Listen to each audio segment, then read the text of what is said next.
Hello everyone, my self Vinay Singh. आज बेटा हम केमिस्ट्री का 2024 बोर्ड एग्जाम के लिए जितने भी इम्पोर्टेंट मैकेनिज्म हैं उसको डिस्कस करने जा रहे हैं।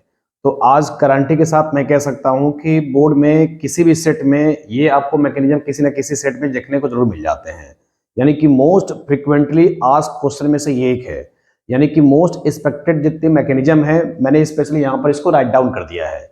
तो आपके सिलेबस में बेटा सिंपली जो होता है 5 टोटल इंपॉर्टेंट मैकेनिज्म है, जिसमें पहला SN1 है और दूसरा SN2 है और तीसरा जो आता है यानी कि dehydration of alcohol at 443 kelvin और चौथा जो आता है dehydration of alcohol at 413 kelvin. तो मैकेनिज्म में जो सबसे ज्यादा इंपॉर्टेंट है मैंने उसको आज डिस्कस करने का प्रयास किया है। तो let's start important mechanism. Okay बेटा, मेरे पास सिंपलेस्ट पहले जो आता है देखो SN2 मैकेनिज्म मेरे पास है। अब आज के डेट में जो आजकल का जो करंट पेपर पूछने का जो दौर है SN1 SN2 में मैकेनिज्म कम पूछता है। इसके जो फीचर्स हैं और इससे जो क्वेश्चन बन सकते हैं उससे ज्यादातर आज से क्वेश्चन पूछा जाता है। यानी कि मेनली जो स्टेप यानी इन्वॉल्व वाले मैकेनिज्म है आपको 413 और 443 अच्छे से याद रखना है और उसी सिलसिला में हमने SN2 और SN1 को भी लिखना ज्यादा बेहतर समझा। तो अब बेटा देखो मेरे पास SN2 को समझना है। तो SN2 में सिंपली क्या होता है, पहले थोड़ा सा मैकेनिज्म का फील ले लेते हैं। तो ये स्पेशली जो 1 डिग्री के हैलाइड्स होते हैं ये ज्यादा रिएक्टिव होते हैं 2 डिग्री से और 2 डिग्री ज्यादा रिएक्टिव होता है 3 डिग्री के हैलाइड से। अब स्पेशली बेटा देखो सिंपली SN2 का जो फुल फॉर्म होता है nucleophilic substitution by molecular reaction. S का मतलब सब्स्टिट्यूशन होता है, N का मतलब न्यूक्लियोफिलिक होता है और 2 का मतलब बाई मॉलिक्यूलर होता है। तो थोड़ा मैकेनिज्म समझ लेते हैं, फिर इसको फीचर को याद करना आसान होता है ताकि आसानी से आप क्वेश्चन निकाल ले जाओ। अब बच्चे देखो स्पेशली क्या रहा है, ये 1 डिग्री के हैलाइड से ये CH3Cl है, तो हमने हाइड्रोजन को क्या ना कि थोड़ा फैला दिया है ताकि मैकेनिज्म का अच्छा फील आ सके। अब देखो इसमें जो न्यूक्लियोफाइल जो होता है ना, ये OH क्या है ना न्यूक्लियोफाइल है, ये पीछे से अटैक करता है, बैक साइड से अटैक करता है। ठीक है, तो देखो इसमें क्या है ना कि ट्रांजिशन स्टेट HO ये डॉट डॉट से दिखा रहा है, इसका मतलब ये है कि न्यूक्लियोफाइल जुड़ रहा है और आपका जो ये लिविंग ग्रुप है Cl ये क्या है ना कि धीरे धीरे निकल रहा है। तो इसमें यानी कि न्यूक्लियोफाइल अटैक कर रहा है पीछे से और लिविंग ग्रुप आगे से निकल रहा है। तो बेटा देखो ये फाइनल इसमें प्रोडक्ट में कन्वर्ट हो जाता है और ये Cl माइनस हो गया। तो इसमें आपको क्या क्या देखने को मिला, इसमें देखो अगर मैकेनिज्म पूरी तरह से क्लियर हो गया तो इससे क्या क्या पॉइंट बना सकते हो, देखो आपको याद नहीं करना पड़ेगा। अब मेन फीचर्स ऑफ SN2 है, तो पहला क्या है, 1 स्टेप मैकेनिज्म है। यानी इसमें हम ट्रांजिशन के ये जो स्टेज है ट्रांजिशन स्टेट है, तो हम इसको स्टेप में कंसीडर नहीं करते बेटा। अब देखो स्पेशली क्या है ना, इसका दूसरा स्टेप है जो ROR का मतलब है रेट ऑफ रिएक्शन होता है, is directly proportional to nucleophile की पावर 1 एंड हैलोअल्केन की पावर 1। इसका मतलब यह है कि ये हैलोअल्केन्स पे भी डिपेंड्स करेगा और न्यूक्लियोफाइल पे भी डिपेंड्स करेगा।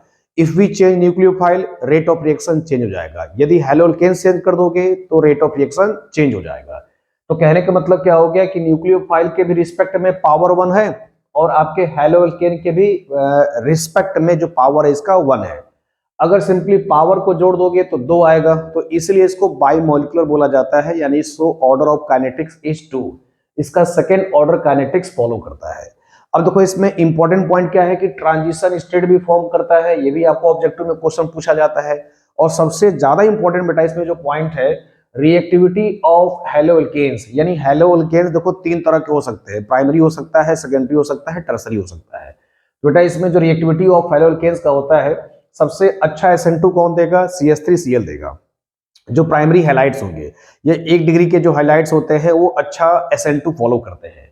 फिर इसके बाद 2 डिग्री है, फिर इसके बाद 3 डिग्री है। पूछेगा रीजन, तो सिंपलेस्ट इसमें क्या है ना ड्यू टू स्टेरिक हिंड्रेंस, क्योंकि 3 डिग्री के पास क्या ना कि क्राउडिंग आ जाता है, यानी बल्कि ग्रुप आ जाता है। जैसे मिथाइल ग्रुप आ जाएंगे तीनों तरफ से, कार्बन के तीनों तरफ अगर मिथाइल आ जाता है तो सबसे लेस रिएक्टिव देगा SN2। समझ में आ गया यहाँ तक।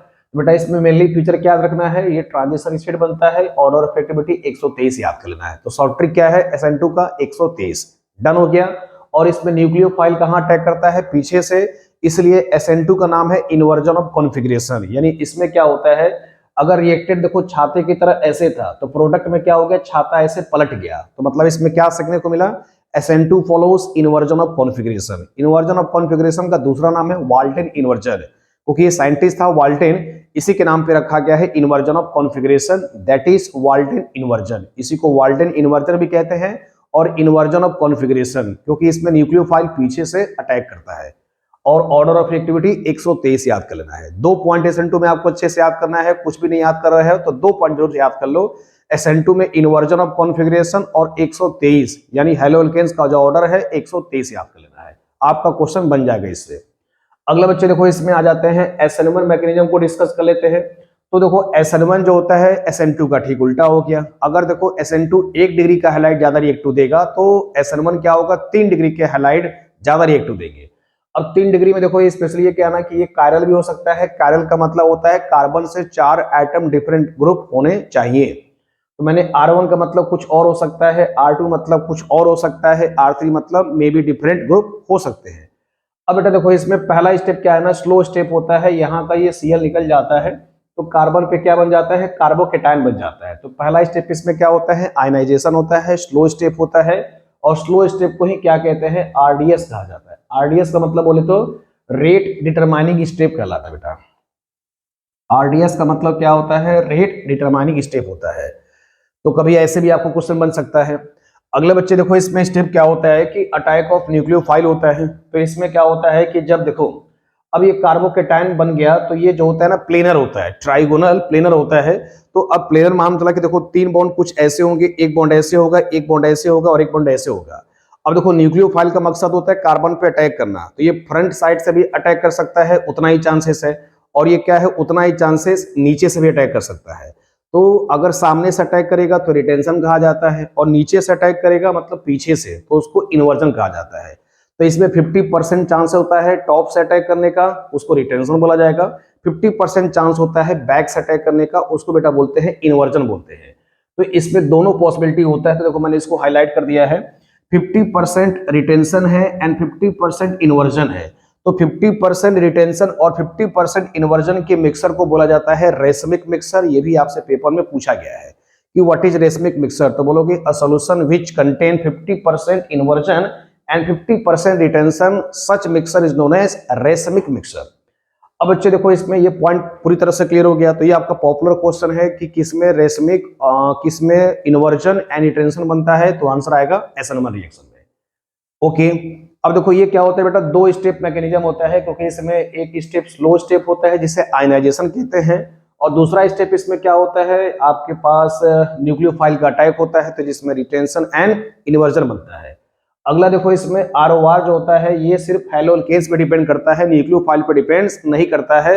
न्यूक्लियोफाइल अगर स्लो भी ले लोगे या मॉडरेट ले लोगे या बल्कि ले लोगे उसमें फर्क नहीं पड़ता है, लेकिन हैलोकेन को चेंज कर दोगे तो SN1 भी चेंज हो जाएगा। अब देखो मेन इसमें रिएक्टिविटी बेटा याद रखना है, उल्टा है। SN1 में मतलब SN2 का ठीक उल्टा है। तो SN1 में 321 फॉलो करेगा, SN2 में 123 फॉलो करता है। तो सिंपल ट्रिक है, रीजन पूछ लेगा तो due to formation of stable carbocation, क्योंकि 3 डिग्री के जो कार्बोकेटायन होते हैं ये ज्यादा स्टेबल होता है। तो आई होप बेटा यहाँ पर SN1 SN2 क्लियर हो गया होगा और इसके सारे फीचर्स पूरी तरह से क्लियर हो गया होगा। अब देखो जो अगला मैकेनिज्म है ये सबसे ज्यादा इंपॉर्टेंट है बच्चे, इसको महा इंपॉर्टेंट में से एक कर सकते हो। This is the most important mechanism, ठीक है बेटा, क्योंकि पेपर में सबसे ज्यादा जो मैकेनिज्म स्टेप में पूछा जाता है वो यही है, dehydration of alcohol at 443 kelvin, यानी इसी को बोलते हैं एलिमिनेशन रिएक्शन भी बोला जाता है। ठीक है, और देखो इसको कैसे तुम्हें पेपर में देता है, तो बेटा ये स्पेशली क्या है ना कि अल्कोहल देगा, तो अल्कोहल है कॉन्सेंट्रेटेड H2SO4 होगा, 443 केल्विन टेम्परेचर होगा, 443 केल्विन टेम्परेचर होगा, यानी अल्कोहल से पानी निकालना है। तो इसको डी का मतलब रिमूवल होता है, हाइड्रो मतलब पानी होता है, डी मतलब निकलना, हाइड्रो मतलब पानी, यानी पानी का निकलना क्या कहलाता है, डिहाइड्रेशन ऑफ अल्कोहल कहलाता है। कौन पानी निकालता है, H2SO4 पानी निकालता है, कितने टेम्परेचर पे, 443 पे निकालता है। जब वाटर निकल जाएगा तो इसमें एल्कीन बन जाता है। इस रिएक्शन का दूसरा नाम है एलिमिनेशन रिएक्शन भी कहा जाता है। ओके, अब देखो बेटा इसमें पहला स्टेप होता है आयनाइजेशन होता है। तो आयनाइजेशन में क्या होता है, सिंपली H2SO4 आयनाइज होगा तो H+ को लिबरेट करेगा। तो मैं देखो इसमें हाईलाइट कर दे रहा हूं क्योंकि थोड़ा ये मैंने कॉम्प्लेक्स दिख रहा है, तो जैसे जैसे मैं बोलूंगा आप ऐसे वैसे इसको स्टेप को नोट करते जाएंगे ताकि आपको किसी तरह का इसमें ओवर राइटिंग ना हो। अब बेटा देखो इसमें पहला स्टेप जो होता है प्रोटोनेशन ऑफ अल्कोहल होता है। हम आयनाइजेशन को स्टेप में भी लिख सकते हो, अदरवाइज नहीं भी लिखोगे तो स्टेप पे फर्क नहीं पड़ेगा, सिंपल हेडिंग डाल करके लिख देना आयनाइजेशन। आयनाइजेशन का मतलब क्या हो गया कि H2SO4 को जब पानी में डालोगे तो H+ लिबरेट करेगा। अब वो H+ क्या करेगा, देखो H+ को केमिस्ट्री में प्रोटॉन बोला जाता है, तो इसीलिए क्या हुआ, इस स्टेप का नाम प्रोटोनेशन ऑफ एल्कोहल कहलाएगा। यानी एल्कोहल को ये प्रोटोनेट करेगा, एल्कोहल को क्या करेगा, प्रोटोनेट करेगा। अब प्रोटोनेट का मतलब सिंपली क्या है कि जो एल्कोहल पे ऑक्सीजन दिख रहा था OH, इसके लोन पेयर को आप ओपन कर दो। यानी मैकेनिज्म में हम सारे स्टेप्स को लोन पेयर को दिखाते हैं। अब देखो कैसे इसमें बॉन्ड का क्लीवेज दिखाओगे, ये लोन पेयर से जाएगा H+ की हो जाएगा, लोन पेयर से बेटा कहां जाएगा, H+ की हो जाएगा। तो देखो इसमें क्या हो जाएगा, यानी ऑक्सीजन जो है ना 3 बॉन्ड बना लेगा। ठीक है, देखो इस स्टेप में तुम्हें कुछ ऐसे दिख रहा है, CH3 CH2 और O+ है, H इधर है और H इधर है, यानी O पर 3 O ने 3 बॉन्ड बना लिया, तो ऑक्सीजन पे पॉजिटिव चार्ज आ गया। अब देखो ऑक्सीजन पे पॉजिटिव चार्ज आना अच्छी बात नहीं है, ऑक्सीजन एक मोर इलेक्ट्रोनेगेटिव एटम है, ऑक्सीजन पे पॉजिटिव चार्ज आना अच्छी बात नहीं है। तो प्लस चाहता है या ऑक्सीजन चाहता है कि मेरा प्लस खत्म हो जाए, तब उस केस में क्या होगा, बॉन्ड का क्लीवेज होगा। ठीक है, तो देखो स्टेप नंबर आपका 2 आएगा, formation of carbocation by loss of water. यानी देखो जब इससे बेटा क्या निकलेगा, जब इससे वाटर देखो निकलेगा तो यहाँ का H2O निकल जाएगा, यानी ये जो बॉन्ड है ना, ये बॉन्ड किस पर आ जाएगा, ऑक्सीजन के लोन पेयर से गेन हो जाएगा। यानी एक बॉन्ड में 2 इलेक्ट्रॉन होता है, तो जब ये बॉन्ड टूटेगा तो ऑक्सीजन का अपना जो ओरिजिनल इलेक्ट्रॉन है वो पूरी तरह से आ जाएगा। अब देखो जब ये बेटा निकलेगा तो पीछे क्या छोड़ेगा, प्लस छोड़ेगा। तो देखो ये तुम्हारा क्या हो गया, कार्बोकेटायन बन गया। कार्बन पे प्लस आना क्या कहलाता है, कार्बोकेटायन कहलाता है।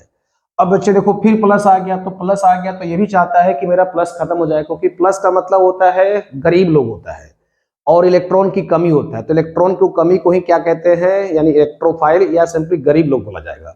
वो चाहता है कि मेरा ये पूरा हो जाए, प्लस चाहता है कि मेरा खत्म हो जाए।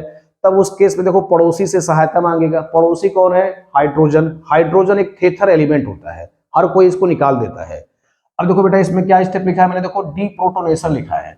डी का मतलब निकलना, प्रोटॉन का मतलब H+ हो गया। तो जब यहां से बेटा प्रोटॉन H+ निकलेगा तो ये अपना बॉन्ड किसको दे देगा, इस पड़ोसी को दे देगा। तो देखो ये क्या बन जाएगा, एल्कीन बन जाएगा, और बाई प्रोडक्ट में बेटा H+ निकल गया। अब देखो ये H+ क्या करेगा कि अभी मार्केट में HSO4 पड़ा हुआ था, ये HSO4 पड़ा हुआ है, तो ये H+ और HSO4 रिएक्ट कर लेंगे तो H2SO4 बना लेगा। तो कहने का मेरा देखो मतलब ये है कि H2SO4 ने क्या किया, रिएक्शन को कराया और करा के चला गया। जस्ट लाइक जैसे हमारे गॉड होते हैं, ईश्वर होते हैं, किसी ना किसी रूप में आते हैं, हमें आशीर्वाद देके चले जाते हैं। तो सिंपली H2SO4 क्या यहाँ पर कर रहा है, act as a catalyst. H2SO4 act as a catalyst. बेटा इसमें फिर से स्टेप को नोटिस कर लीजिए। पहला स्टेप होता है आयनाइजेशन, H+ निकला, अल्कोहल को प्रोटोनेट करेगा तो ऑक्सीजन पे प्लस आ जाएगा। ऑक्सीजन पे प्लस आना अच्छी बात नहीं है, पानी निकलेगा, कार्बोकेटायन बनेगा। अब फिर कार्बोकेटायन पे बगल वाले से H निकालेगा, जब H निकल जाएगा तो एल्कीन बन जाएगा, सिंपल फंडा है। और H+ HSO4 रिएक्शन करके H2SO4 देखो फिर से रीजनरेट हो गया। तो जब भी रिएक्शन में कोई चीज कंज्यूम नहीं हुआ है तो समझ जाना कि वो क्या ना कैटलिस्ट का काम करता है। क्या करता है, कैटलिस्ट का काम करता है। बेटा इसी सिलसिले में देखो एक और मैकेनिज्म है, सिमिलर मैकेनिज्म है, dehydration of alcohol at 413 kelvin. जब 413 है यानी टेम्परेचर ज्यादा होगा तो एल्कीन बनेगा, जब टेम्परेचर कम है तो ईथर बनता है। और दोनों ही केस में वाटर निकलता है। कौन निकालता है, H2SO4 निकालता है। तो बेटा टेम्परेचर का बहुत बड़ा इंपॉर्टेंट रोल है, अगर सावधानी हटी दुर्घटना घट जाएगा। 443 है तो एल्कीन, 413 है तो ईथर बन जाता है। Point to be noted. अब जरा देखो इसको कैसे करोगे, तो इसमें भी देखो पहला स्टेप वैसे ही होता है, आयनाइजेशन होगा, उस स्टेप को आप लिख लेना, मैंने नहीं लिखा है, तो H+ आएगा।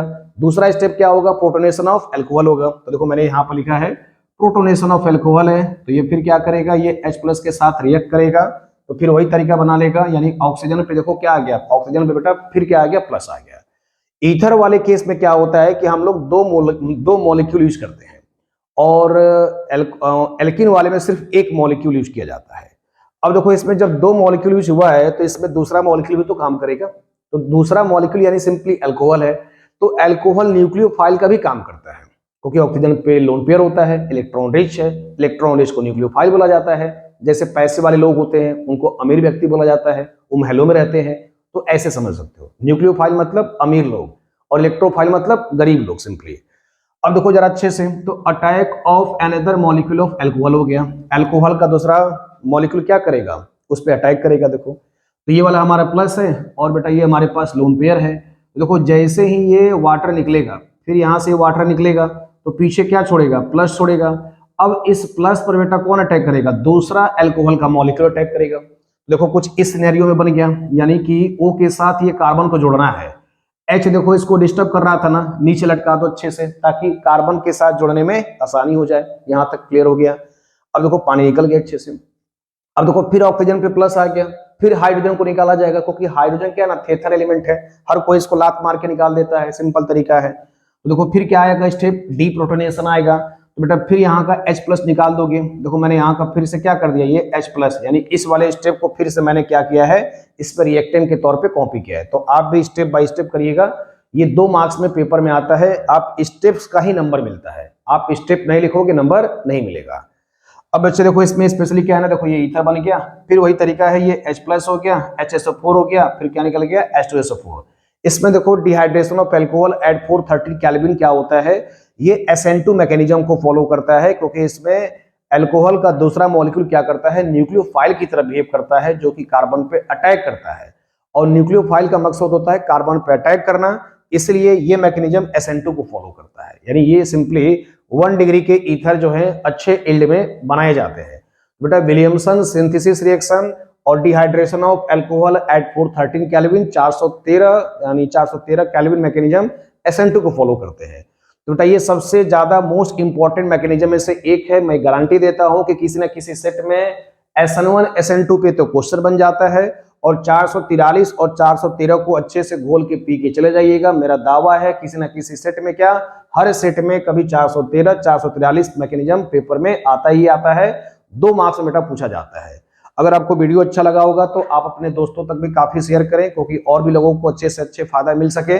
अगर आप मेरे साथ जुड़ रहे हैं तो आपको मैं ढेर सारा इसमें इसके बाद से क्रैश कोर्स कराऊंगा, यानी स्पेशली अगर आपके बाद मैं 22 के बाद बेटा स्पेशली लाइव क्लास स्टार्ट करूंगा, जितना ज्यादा मेरे से PYQ क्वेश्चन मैं आपको और चैप्टर वाइज रिवीजन करा सकूं। तो जुड़ना ना भूले, 22 को मेरा लाइव क्लासेस है, लाइव क्लास का मैं नोटिफिकेशन आपको डाल दूंगा। Okay, thank you.